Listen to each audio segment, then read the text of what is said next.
নামক অডিও রেকর্ডারে তুমি কি রেকর্ড করাবা, সিদ্ধান্ত নিবে মা, সিদ্ধান্ত নিবে বাবা। যদি আমি কোরআন তেলাওয়াত রেকর্ড করাই কানে, আমার সন্তান বাজাইবে যখন তেলাওয়াত বাজাইবে। চোখের মধ্যে যদি নামাজ পড়ার দৃশ্য রেকর্ড করাই, আমার সন্তান যদি দেখে মা পর্দা করে, পর্দা করার দৃশ্য যদি আমি রেকর্ড করাই চোখে, এই বাচ্চা বড় হওয়ার পরে পর্দার পক্ষেই কথা বলবে।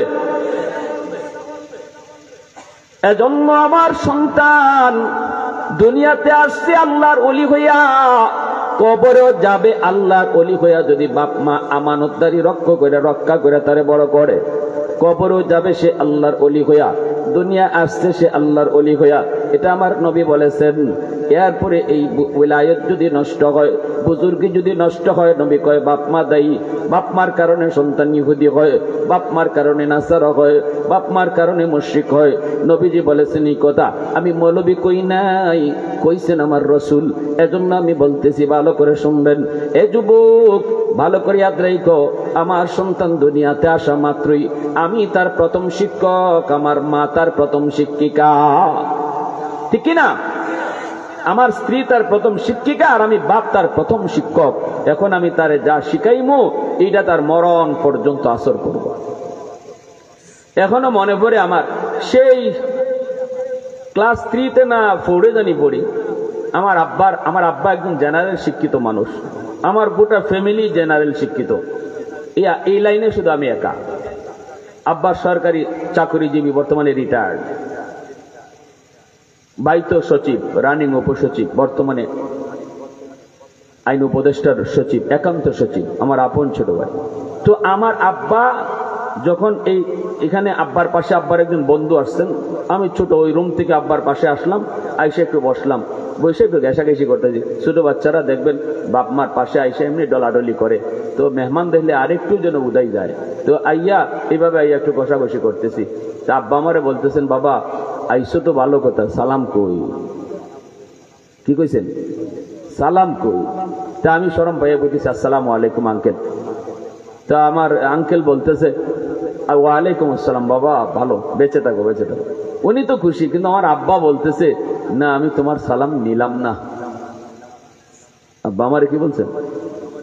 আমি তোমার সালাম নিলাম না, তুমি রুম থেকে বের হও, রুম থেকে বের হও, আবার রুমে ঢুকবা, সালাম দিয়ে ঢুকবা, যেভাবে বাবা তোমার শিখাইছে এইভাবে। তো আমার আঙ্কেল বলতেছে, ভাই বাদ দেন, ছোট মানুষ বুঝছে না, ও তো এখন সালাম দিছেই, সংশোধন তো করে নিছে। আব্বা তখন বলতেছেন, ভাই এখন যদি ওর সালামটা আমি নিয়ে নেই, সারা জীবন ইয়াদ থাকবে না। আব্বা আমারে বের করছেন রুম থেকে, আমি রুম থেকে বের হইছি, বের হইয়া আবার সালাম দিয়ে রুমে ঢুকছি, যার কারণে আজ 35 বছর পরেও আমার সেই সালামের কথা আজও মনে আছে।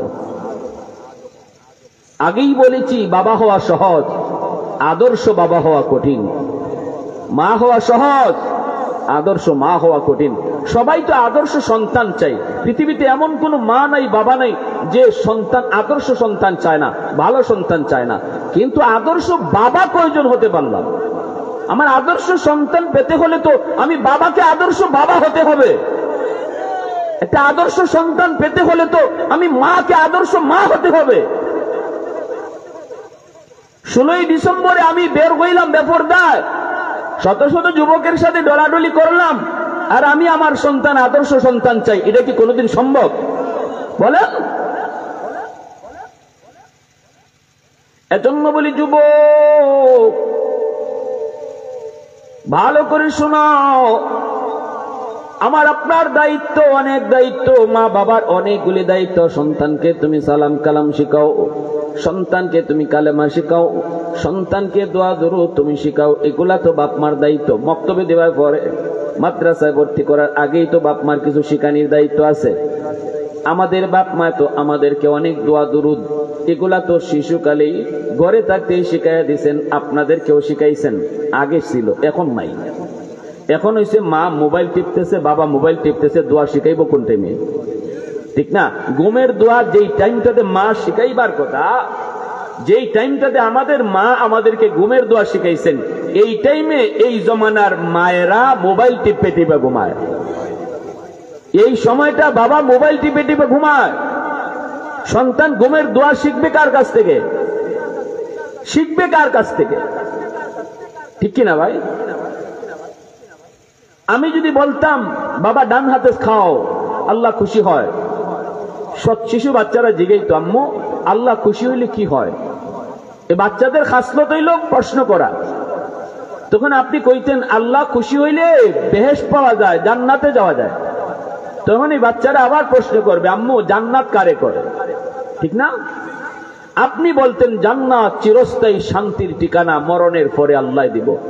ওই যে জান্নাতের পরিচয়টা আপনি এক কথায় বাচ্চারে শোনায় দিচ্ছেন তার শিশুকালে, এই কথাটা তার দিল আর দিমাগের মধ্যে পাথরে খোদাই করে লিখে দিয়েছেন। এই জান্নাতের পরিচয় সেই শিশুকালে নিয়ে গেছে তার মেমোরিতে, মরণ পর্যন্ত এটা ভুলবে না, ইয়াদ থাকবে, ইয়াদ থাকবে। যে বয়সে শিখানোর কথা এই বয়সে শিখাও, বয়স পার হয়ে গেলে শিখাইতে চাইলে রিয়াকশন হয়। ঐশী তার বাপকে মাকে খুন করলো, নিজের হাতে জবাই করলো। একটা ছোট মেয়ে তার বাপ মারে ঘুমের ওষুধ খাওয়াইয়া এত বড় পুলিশ অফিসাররে জবাই করলো। কেন? যেই বয়সে বাচ্চাটারে মেয়েটারে শিখাইবার কথা আল্লাহর পরিচয়, যেই বয়সে তারে শিখাইবার কথা নামাজ রোজা, যেই বয়সে তারে শিখাইবার কথা হালাল হারামের কথা, যেই বয়সে তারে শিখাইবার কথা কোন কাজে আল্লাহ খুশি কোন কাজে আল্লাহ নারাজ, ওই বয়সে কিছুই করলাম না।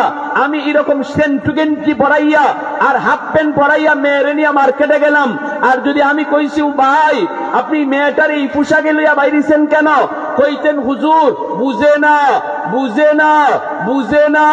আমি খুব বলি যেই মা যেই বাপে অবুঝ বাচ্চারে ইউরোপীয়দের কালচারে বড় করে আর কয় বুঝে না, এই মায় বুঝে না, এই বাপে বুঝে না, এই বাচ্চার বিলায়ত, এই বাচ্চার বুজুর্গি, এই বাচ্চার কারামতি নষ্ট করার জন্য এক নম্বরে তার বাপ মা দায়ী।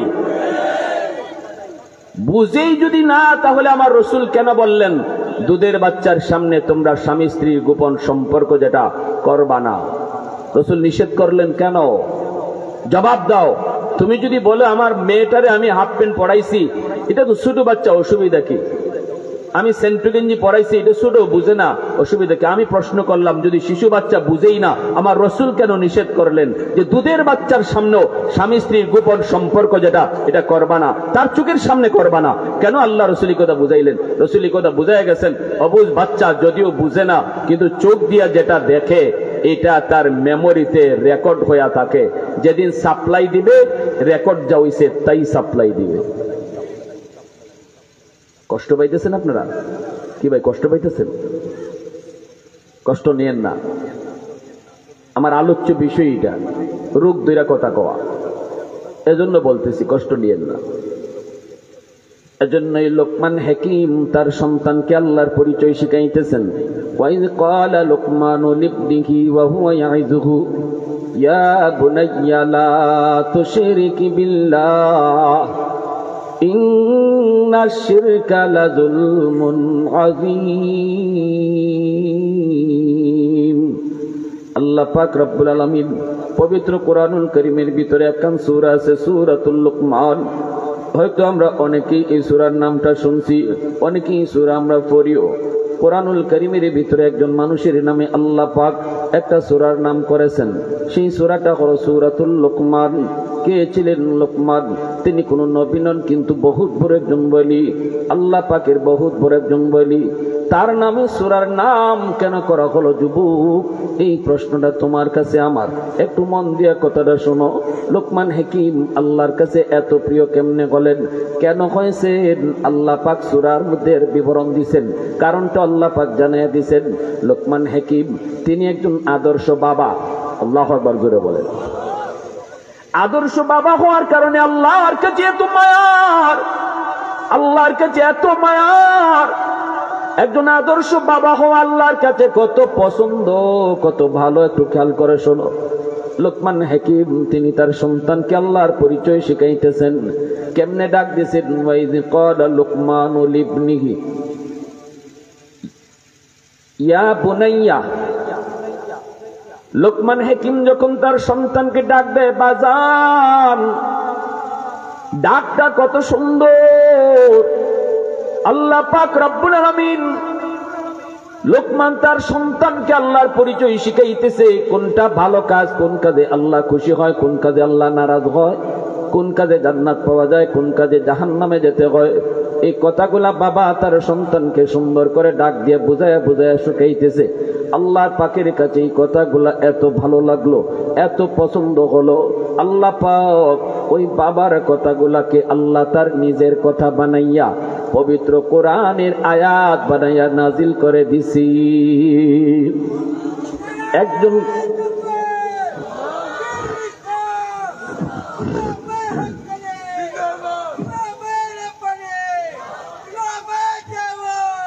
একজন বাবার কথা আল্লাহর কথা হয়ে গেছে। আল্লাহু আকবার জোরে এখন। একজন বাবার কথা আল্লাহর কথা। কোরআনের কথাগুলি কার কথা?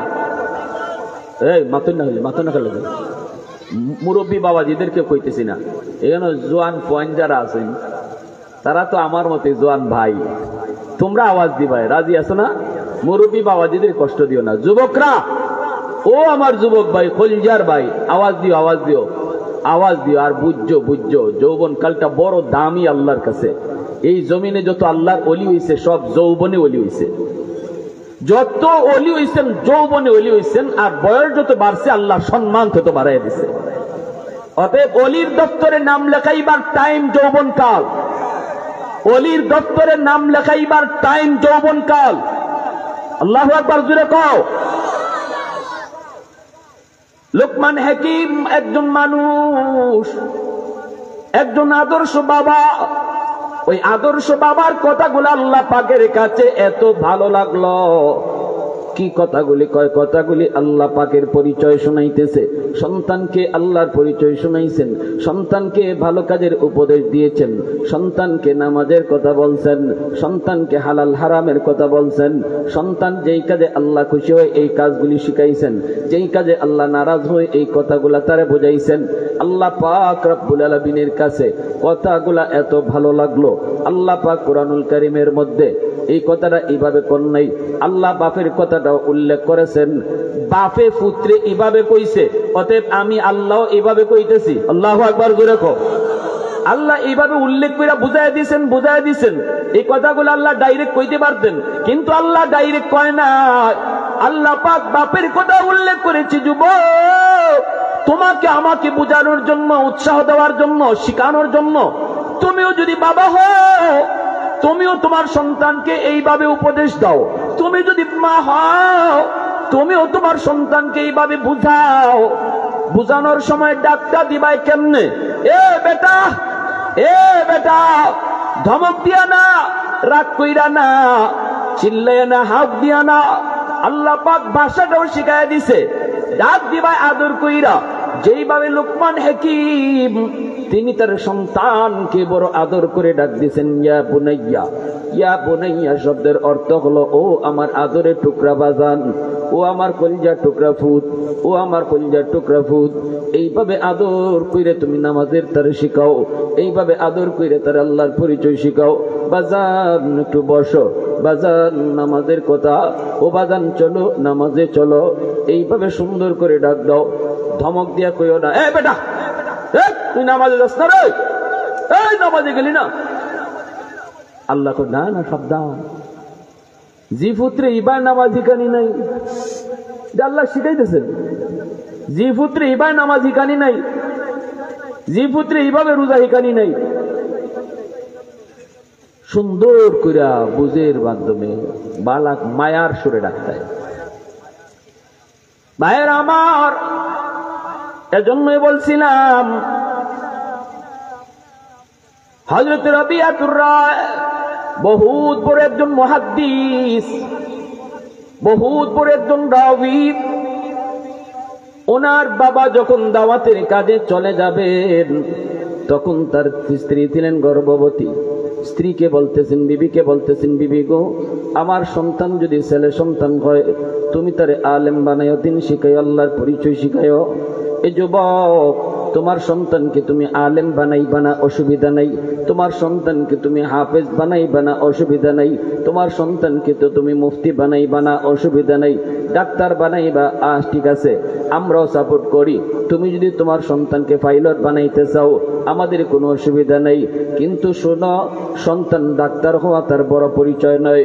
সবচেয়ে বড় পরিচয় হলো আমার সন্তান মুসলমানের সন্তান। অতএব সবার আগে তারে মুসলমানি শিখাও। ডাক্তার পরিচয় তার বড় নয়, মুসলমানি তার বড়। আগে তারে মানুষের বাচ্চা বানাও, আল্লাহর পরিচয় শেখায় তারে মানুষের বাচ্চা বানাও। এরপরে তুমি তারে ডাক্তার বানাও, ইঞ্জিনিয়ার বানাও, প্রফেসর বানাও, পাইলট বানাও, সব বানাও। আগে মুসলমানের সন্তান বানাও। আর মুসলমানের সন্তান যদি বানাইতে হয়, ঘরের পরিবেশ থেকেই তুমি তারে আল্লাহর পরিচয় শিখায় শিখায় বড় করো। ঠিক না নি? হ্যাঁ,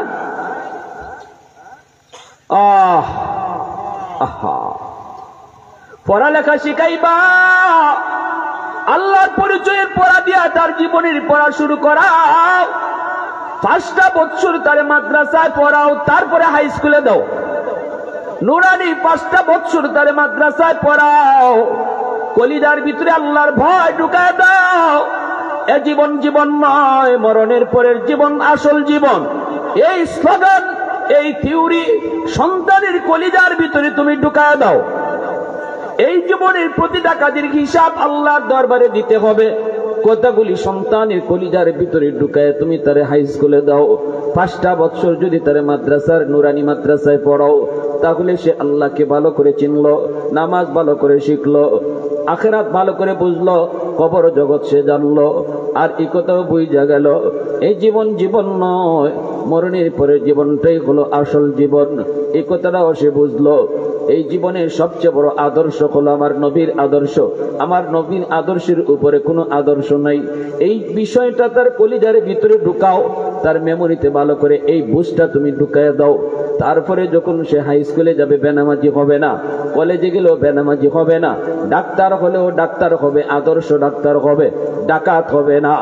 যদি সমাজের সেবক হবে, কখনো সমাজের ক্ষতি করবে না, টাকার লোভে রোগী মারবে না। ঠিক না? নর্মাল ডেলিভারি কেসের রোগী হয় সিজার করতে হবে, নাইলে বাচ্চাও মরবো, মাও মরবো। ডাক্তার ভালো করে জানে যে সিজার লাগবে না, বাচ্চার পজিশন নর্মাল। এরপরেও কয় না, সিজার করতেই হবে, নয় মাও মারা যাবে, বাচ্চাও মারা যাবে। এই ডাক্তারে কি করবেন আপনারা? 2 মিনিট আছে। আচ্ছা, ঠিক। ও আচ্ছা আচ্ছা, ওকে ওকে ওকে ওকে ওকে 2 মিনিটের জন্য আজানের জবাব দেন।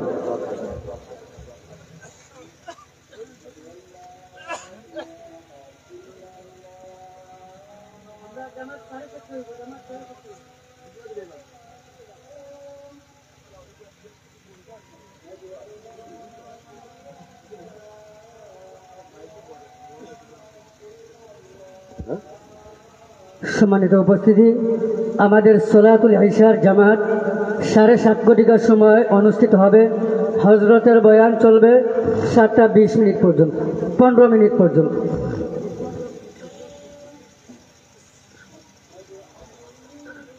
আশহাদু আন্না মুহাম্মাদুর রাসূলুল্লাহ সাল্লাল্লাহু আলাইহি ওয়াসাল্লাম।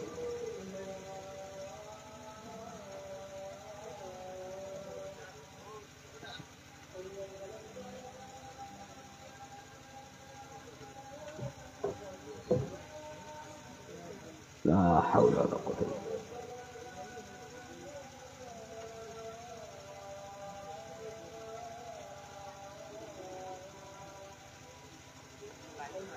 لا حول ولا قوة.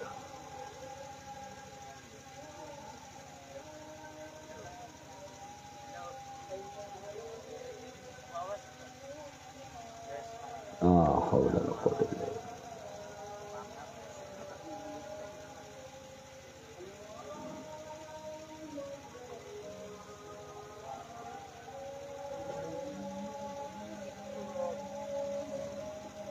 الله أكبر الله.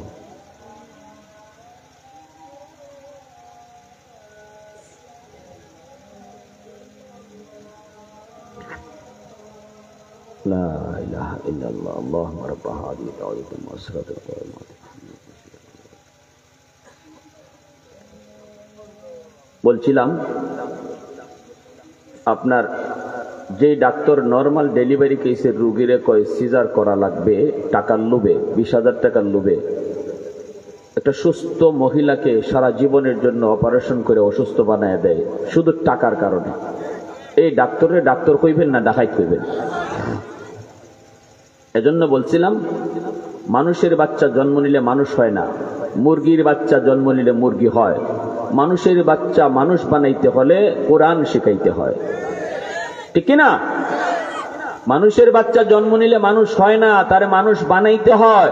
আর মানুষ বানানোর শিক্ষা হলো আল্লাহর পরিচিতির শিক্ষা, আখিরাতের ভয়ের শিক্ষা, এই দ্বীনি শিক্ষা, কোরআনের শিক্ষা। এজন্য আমরা বলি যে ডাক্তার বানাইবেন, ইঞ্জিনিয়ার বানাইবেন, প্রফেসর বানাইবেন, পাইলট বানাইবেন, এটাও এই দেশের জন্য দরকার। সব মুফতি সাহেব হলে ডাক্তার হইব কেডায়? আমরা অসুস্থ হইলে ডাক্তারি করতো কেডায়? মুফতি সাহেব কি পারবো? ডাক্তার লাগবে না, লাগতো না, ডাক্তার হন, কিন্তু আগে মুসলমানের বাচ্চা বানান, সন্তানরা আগে মুসলমানই শিখান, আগে আল্লাহর পরিচয় শিখান, আখিরাতের ভয় ঢুকান, তারপরে ডাক্তার বানান। ডাকাইত হবে না, আদর্শ ডাক্তার হবে, সমাজের সেবক হবে, জনগণের সেবক হবে, ঠিক কিনা? আমার ভাইয়েরা এই কথাটাই বলছিলাম। এমন একজন বাবা হও, এমন একজন মা হও। আব্দুল কাদের জিলানী হইছেন, কেমনে হইছেন? এই মা আর বাবার কারণে, ঠিক না? বলেন আমার ভাইয়েরা, বন্ধুরা, যুবক আবু সালেহ জঙ্গি, আব্দুল কাদের জিলানীর আব্বা নদীর পারে বসা, পানির স্রোতের তালে তালে ভাইসা যায় একটা ফল। আব্দুল কাদের জিলানীর বাবার পেটের মধ্যে বড় ক্ষুধা, আবু সালেহ জঙ্গি পেটের মধ্যে ক্ষুধা লাগলো। এইবার তিনি ফলটা দেখে খেয়ে ফেলেছেন, কিন্তু খাওয়ার পরে তার অশান্তি শুরু হয়ে গেল। হায়, আমি কি করলাম, এত বড় ভুল আমি কেমনে করলাম? এই ফলটা কোন গাছের? এই গাছের মালিক তো ফলের মালিক, ফলের মালিকের অনুমতি ছাড়া আমি তার গাছের ফল খেয়ে ফেললাম। অন্য কারো জিনিস তার অনুমতি ছাড়া ব্যবহার করা না যাইজ, ঠিক কিনা? জোরে বলেন। খালি খাওয়ার না, ব্যবহার করাও না যাইজ। জুতা পাইলেছেন আপনি, এই জুতাটা লইয়া বাথরুমে গেছেন গা, অথচ জানেন না এটা কার জুতা, নেওয়াটা না যাইজ। কথা বুঝে আসছে ভাই? আর যদি বুঝেন যে এমনি ফেলাই রাখছে, বাথরুমের সামনে মসজিদের পক্ষ থেকে জুতা দিয়া রাখছে, এই জুতা নিলে অসুবিধা নাই, এটা না যাইজ না, এটা এমনি দিয়া রাখছে সকলের লাগে ব্যবহারের। ব্যক্তিগত কারো জিনিস তার অনুমতি ছাড়া নেওয়া, ব্যবহার করা না যাইজ। এখানে আব্দুল কাদের জিলানীর বাবা আবু সালেহ জঙ্গি গাছের ফল খেয়ে ফেলেছেন, বয়স শুরু হয়ে গেল। এর যুবক, একটু বুঝো কেমন বাবা ছিল জিলানীর বাবা, কেমন বাবা ছিল জিলানীর বাবা। অথচ নদীর স্রোতে এই ফলটা বাইসা যাইতেছিল, আশেপাশে কোনো গাছও নাই, কোনো ফল গাছও নাই, বাগানও নাই, চিনেন না, তিনিও জানেন না বাগানের মালিককে, এই ফলের মালিককে তিনি তাও জানেন না। আমের সিজনে আম গাছ থেকে যেই ফলগুলা পড়ে, আম পড়ে, এই আমটাও পাইয়া খাওয়া যায় না, কারণ গাছ থেকে ফল পড়লেই ফলের মালিক আপনি না, ফলের মালিক এখনো গাছের মালিক, ঠিক কিনা? জোরে বলেন। গাছের মালিকই ফলের মালিক থাকে। মাসালা হলো আমটা মালিক ঋণে বুঝাই দিয়াই তুইব, ভাই আপনার গাছের একটা আম পাইছি, নেন আমটা নেন। এইবার মালিক যদি মানুষের বাচ্চা হয়, নিজে নিত না, তোমারই ফেরত দিব, ঠিক না? নিবা মাতো না বা গাছের মালিকে কইব জীবনে কত আম ইটাইয়া খাইলো, কেউ কোনোদিন লই আইলো না, আর তুমি পাইয়া আমার বাড়িতে লই আইছো বাজান, তুমি খাও এটা। ওই যে আপনারে দিল, ঠিক আছে বাবা তুমি নিয়ে খাও, এটা 100% হালাল হইছে এখন। হ্যাঁ, জিলানীর বাবার দিলের ভিতরে ভয়, হায় আমি একটা নাজায়েজ কাম করে ফেললাম, আর একজনের জিনিস খেয়ে ফেললাম, এজন্য জানি কতদিন আমার জাহান্নামের আগুনে জ্বলতে হয়। হারাম খানা আমার পেটের ভিতরে ঢুকলে এই খানা থেকে আমার শরীরে রক্ত হবে। লা ইয়াদখুলুল জান্নাতা জাসাদুন গুজিয়া বিল হারাম, যেই দেহটা হারাম খানা দিয়ে গঠে করে উঠে, এই দেহ কখনো জান্নাতে যাবে না। যেই বাবার শরীরের ভিতরে হারাম রক্ত, এই শরীরের রক্ত থেকে কখনো আব্দুল কাদের জিলানী আইবে না। এই বাবার গর্ভ থেকে মঈনুদ্দিন চিশতি আসবে না। ঘরের ভিতরে যদি হারাম খানা ঢুকে, সুদের টাকা ঘুষের টাকা যদি ঘরে ঢুকে, সন্তান লালন পালন করো, এই সন্তান কোনোদিন আল্লাহওয়ালা হবে না। হারাম টাকা দিয়া সন্তান লালন পালন কইরা আল্লাহওয়ালা বানানি যায়? জোরে কর। জিলানী দৌড় শুরু করলেন, জিলানীর আব্বা দৌড়, স্রোতের উল্টা দৌড় শুরু করলেন। আবু সালে জঙ্গি যায়, তিনি বাগান পেয়ে গেলেন। আমার এলাকার মা বোনের একটু দিলটা নরম করে কথাগুলি বুঝো। সব বাবার জন্য উদাহরণ, সব মায়ের জন্য উদাহরণ দিতেছি। দৌড়ে তিনি বাগান পেয়ে গেলেন। বাগানের মালিকের কাছে সালাম দিয়া বলতেছেন, চাচা যান, আমি একটা মস্ত বড় ভুল করে ফেলেছি। আপনার বাগানের ফল নদীতে পড়ছে, নদীর স্রোতে ভাইসা গেছে। আমি নদীর পার আসলাম, ফলটা দেখে আমি তুল্লে খাইয়া ফেলছি। এখন তো আমি মস্ত বড় ভুল করে ফেলেছি। এই ফলটা তো মালিক আপনি, অনুমতি নেই নাই। এবার আপনি ফলের দাম কত বলেন, দামটা দেই। আর যদি দাম না নেন আমার আপনি মাফ করেন। মাফ নেবার জন্য আমি আইছি। বাগানের মালিক ছিলেন বহুত বড় একজন আল্লাহওয়ালা। ইনার একজন আল্লাহওয়ালি মেয়া ছিল, অনেক সুন্দরী, আবার বড় আল্লাহওয়ালি। বাগানের মালিক কয়, হায় হায়, আজকে এতদিন যাবত মনে মনে কয় আল্লাহর কাছে দোয়া করি, মালিক আমার মেয়েটার জন্য উপযুক্ত একটা পাত্র মিলায় দাও।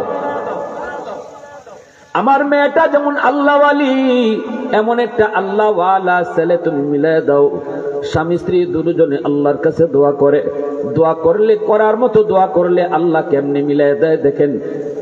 পাত্র খুঁজন লাগে নাই, পাত্র নিজেই গড়াইছে। মাতো না বাবা, পাত্র খুঁজন লাগে নাই, চাওয়ার মতো চাইছেন, আল্লাহ গড় ফাটাইয়া দিছে। আবু সালে জঙ্গির শ্বশুর, ইনি কয় বাজান একটু দাঁড়াও, আমি আইতেছি ভিতর থেকে। গিয়া কয়, বিবি গো, এতদিনের দোয়া মনে হয় আল্লাহ কবুল করে ফেলছে। পাত্ররে আল্লাহ আমাদের গড় ফাটাইয়া দিছে। কেমনে কেমনে? কয় এমনে এমনে। গাছের ফল কত যুবক খায়, কত যুবক গাছে উইটা না কইয়া খায়া যায়, কেউ কোনোদিন মাপ নিল না। এ কেমন যুবক? পানির স্রোতে বাইসা যায়, ফল খাইয়া আইছে মাপ নেওয়ার লাগি। বিবেক বুঝো তার কলিজার মধ্যে আল্লাহর ভয় কি পরিমাণ। অতএব আমাদের মেয়েটার জন্য উপযুক্ত সে ওই। সাথে সাথে আয়া কইতেছেন, বাজান আমি তোমারে মাফ করতে পারি, কিন্তু শর্ত আছে। কি শর্ত? কয় আমার মেয়েটারে তোমার বিয়া করা লাগবো। আবু সালে জঙ্গি কয়, আমি রাজি আছি। সাথে সাথে উনি কয়, বিয়া যে কর্তায় কিছু অসুবিধা আছে। কয় কি অসুবিধা? কয় আমার মেয়ের চোখ নাই। পরীক্ষা করতেছে, দেখি কি জাতি মান লই আইছে, চোখে দেখে না। আবু সালে জঙ্গি কয়, অসুবিধা নাই, আমি রাজি আছি। আল্লাহু আকবার জোরে কও। হায়াতের জীবন কয়দিন, অন্ধ একজন বিবি নিয়ে সংসার করব, জীবন কাটায় দিব। হয়তো আমি তার খেদমত করা লাগবে, করব, তবু আমি আল্লাহর আদালতে মাপ পাইতে চাই। একটা ফল খাইছি, ওই ফলের কারণে জাহান্নামের আগুনে আমি জ্বলতে রাজি না গো। জাহান্নামের আগুন আমি সইতে পারবো না। আমাকে আপনি যা বলবেন আমি রাজি। কয় বাবা আরো কিছু সমস্যা আছে। কয় কি? কয় আমার মেয়েটা কিন্তু কথা বলতে পারে না। ইনি কয় আমি রাজি আছি। কয় আমার মেয়েটা কিন্তু কালো, কুৎসিত কালো, চেহারার কোনো ডক নাই, ডাক নাই। কয় আমি রাজি আছি। আমার মেয়েটা কিন্তু পাও নাই, আটতে পারে না। কয় তাও রাজি আছি। আল্লাহু আকবার জোরে কও, আরো জোরে কও আল্লাহু আকবার। এই বুরুঙ্গার কোন যুবক রেডি আছো? এরম বউ কইলে বিয়া করতে রাজি আছো কেডা? মাতো না বা লন্ডনী,